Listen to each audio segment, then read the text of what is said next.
Hello दोस्तों, मैं राजगौरव अपने YouTube channel at the reaction show में आपका स्वागत करता हूं। दोस्तों, आइए जानते हैं जाहिल और भिखारी पाकिस्तानियों की छोटी छोटी मगर मोटी बातें। पाकिस्तान की संसद में जूते चोर कहां से आ गए? जहां जाते हैं पाकिस्तान के पीएम, जहां बैठते हैं पाकिस्तान के मंत्री, वहां मस्जिद से किसने चुरा ये जूते? ये है पाकिस्तान की संसद, यहाँ से पाकिस्तान चलता है, इसी जगह से कानून बनते हैं। लेकिन पाकिस्तान की संसद के अंदर जूते चोर घुस चुके हैं। जूते चोरों की नजर संसद के अंदर आने वाले लोगों के महंगे महंगे जूतों पर है। पाकिस्तान की संसद के अंदर जामिया मस्जिद है, जिसमें पाकिस्तान के सांसद, सुरक्षा कर्मी और पत्रकार नमाज पढ़ने के लिए जाते हैं। शुक्रवार को जुमे की नमाज पढ़ने के दौरान सैकड़ों लोग मस्जिद के बाहर अपने कीमती जूते उतारकर नमाज अदा करने गए थे। जब वो वापस लौटे तो 1 दर्जन से ज्यादा लोगों के जूते चप्पल गायब थे।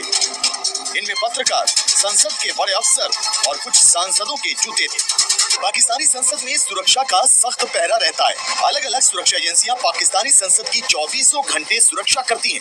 लेकिन पाकिस्तान की गिरती साख की तरह यहाँ की सुरक्षा व्यवस्था भी गिर गई।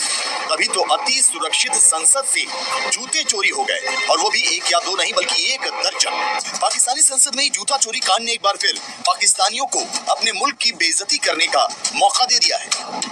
पाकिस्तान में तो यहाँ तक कहा जा रहा है कि संसद के अंदर कोई जूता चोर गैंग मौजूद है, जो अब जूता चोरी करने का ऑनलाइन ऑर्डर लेता है और ऑन डिमांड जूता चोरी करता है। पाकिस्तान की महंगाई ने वहाँ लोगों को जूता चोर बना दिया है, इसलिए जूता चोरों ने तो अब अपने देश की संसद को भी नहीं बख्शा। सवाल ये है कि क्या जूता चोरी करने में संसद की सुरक्षा में लगे जवान शामिल हैं? क्या पाकिस्तान के ही किसी सांसद या मंत्री ने पत्रकारों और अधिकारियों के जूते नहीं चुराए? पाकिस्तानी संसद के अंदर जूता चोर गैंग की घुसपैठ के बाद अब कहीं अगला नंबर पीएम शहबाज शरीफ का तो नहीं।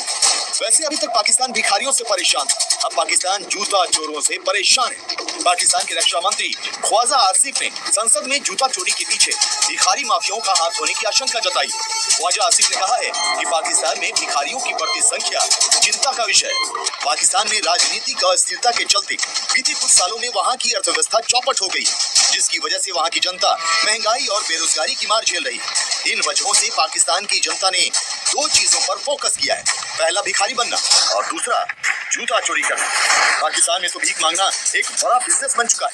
पाकिस्तान में 2.5 करोड़ से भी ज्यादा भिखारी हैं, जो वहाँ की आबादी का 11% है। मतलब 100 में से 11 लोग भीख मांगकर अपना गुजर बसर करते हैं। पाकिस्तान बड़ी संख्या में भिखारियों को एक्सपोर्ट भी करता है।